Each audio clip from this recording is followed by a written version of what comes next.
got a bit of a story. This is a good one. Hopefully I got a little bit of a gear haul, some gear, and a story to go along with the gear. So we'll start with pants. I got some of the Fjallraven Vented. I'm excited. First, kind of real high-end, nice pant. I recommend going through their sizing thing. For me, I wear a 36 in pretty much everything. Levi's, you name it. But these guys, I wear the 38, 39. So I found that they do fit a bit small. So had to do a trial fit, then went through their fitting thing. Yeah, so just a heads up, try the fitting thing. You know, you may find that it might be helpful. You may find that they may be a bit small. I found that they're a bit of a tight fit, but now that I have them, I've tried these on, they fit really nice. Next, I've noticed the older I get, the colder I sleep. That I don't know if it's a metabolism thing or something. And I have a really nice Nemo sleeping pad, and it's like a 3.2, 3.3 R value, which is fine for, you know, spring, summer, early fall. But after that, I noticed that, okay, I'm starting to get colder and colder at night, and I quilt sleep, and I have a sleeping bag, and it didn't matter, it would just get cold, and it would come in through my back. And you know, you'd wear puffies, you wear that kind of stuff, and it would help for a bit. But as you get farther in the night and the cold gets deeper and deeper, starts to creep in, it would really start to affect my sleep. So, and I've always looked at the Thermarest, the neoair xtherms, but they're only 2.5 inches thick. And I heard through the grapevine the NXTs were coming out. And so I've been paying attention, watching, and I bought one. I got this one through Valhalla Pure. I'm up here in Canada, so Valhalla Pure, I really like to support them. They're a great company. Shipping's good, that kind of stuff. And so I'm super excited to try this one out, because the R values, the highest there is, I think this was 7.3 R value? Yeah, 7.3. 680 grams or 1 pound, 8 ounces. It's 3 inches thick. Very excited to try that, so I can have that cold doesn't creep in through my back.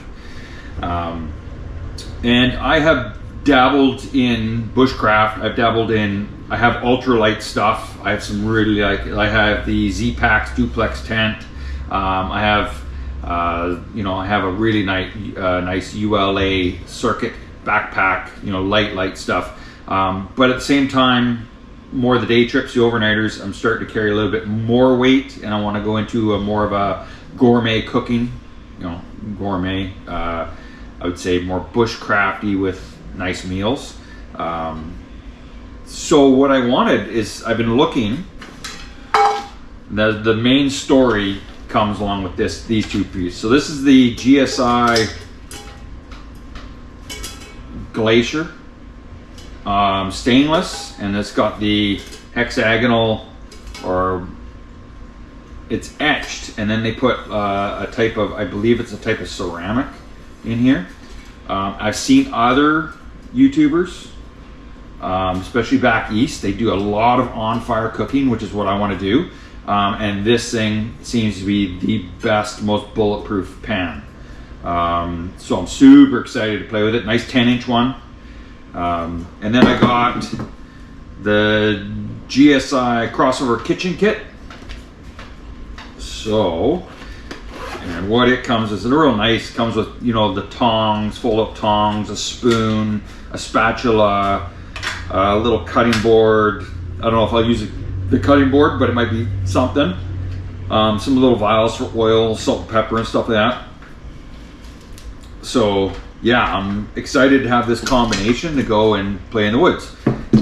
Now the story with this is hilarious. So I ordered it from a Canadian supplier. I don't normally order it from them. I've had hit or miss with deliveries, and whether it's actually it says it's in stock on the website, and then it's not in stock, and So I've had hit or miss with them. So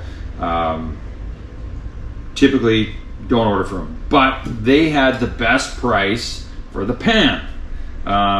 Everywhere else, Amazon, everywhere else was almost double for the same pan. And so I was like, okay, you know, I'm gonna save $50.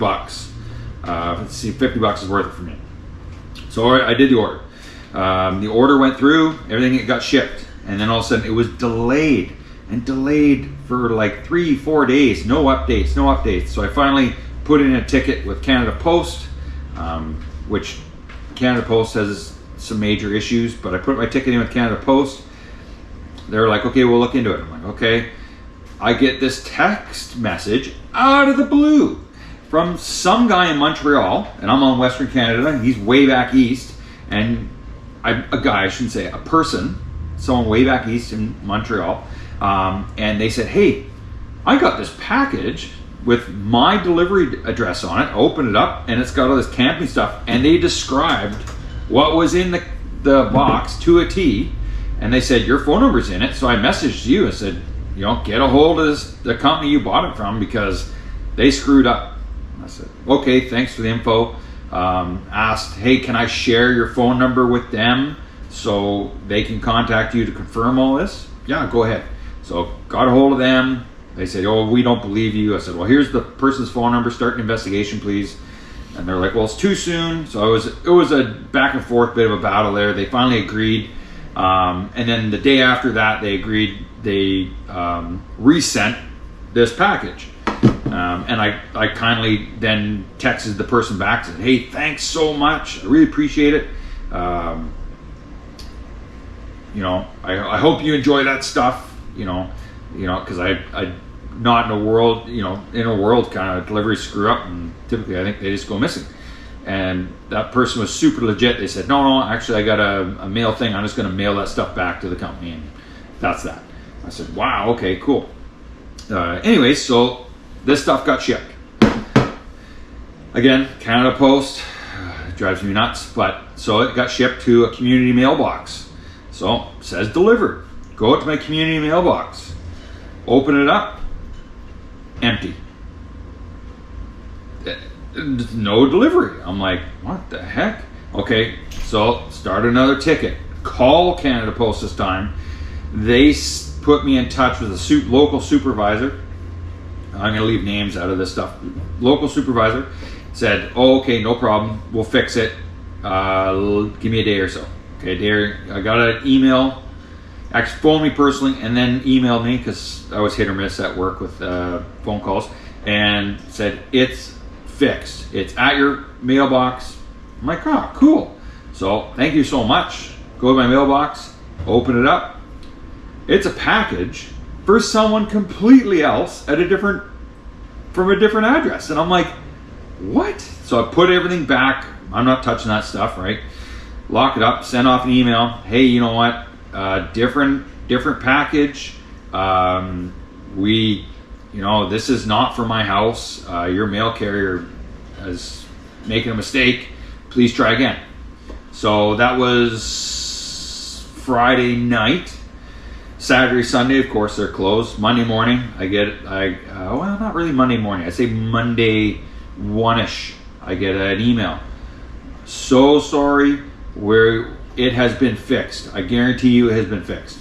Yeah, okay. Well, now fool me once, shame on me. Shame on you. Fool me twice, shame on me. And I'm like, yeah, I'm not believing this. So go to the mailbox. Sure as anything, there's my package. There's also 2 packages for my wife, and one of them's been missing for almost 3 weeks. Just randomly shows up. We're like, what is going on? Anyways, I'm happy. The quality of the pan looks amazing. I'm really stoked to try it out. But yeah, that's the story with this gear, getting this stuff here. So the funny thing is, like, all this stuff I ordered second week of January, and I got within 3 days. These first size came too small. I should have done a little bit more reading on it. It was a little bit my fault, but they're awesome. Shipped them back through FedEx. they shipped another one out right away as soon as I got that one. I think it was maybe 3 or 4 day turnaround. I got the pants. They fit really nice. This stuff, on the other hand, has been pretty much, I would say, a 2.5 week ordeal battle to get this stuff in my hands. Does not change my feelings on the company I got this through. I mean, I'm glad they resent it and that kind of stuff, but they're such a pain in the ass. Pain in the bum. I get pain in the butt to deal with. So they're always my last option. I'll keep names out, of course. If you guys really want to know, maybe ask me in the comments, and then I'll say a couple names who I deal with. Awesome. VPO, Valhalla Pure. They're my #1 go-to. The other one is Canadian Outfitters. Canadian Outdoor Equipment, Canadian Outfitters, I think it's called. And they have some stuff you just can't get from anybody else. It's more of a small boutique company. I love dealing with those guys too. But yeah, the other big ones, yeah, I have a hard time with them. Anyways, that's the new gear. Should be going out and testing this stuff in a week or two. And so wait for some new videos. Okay guys, take her easy.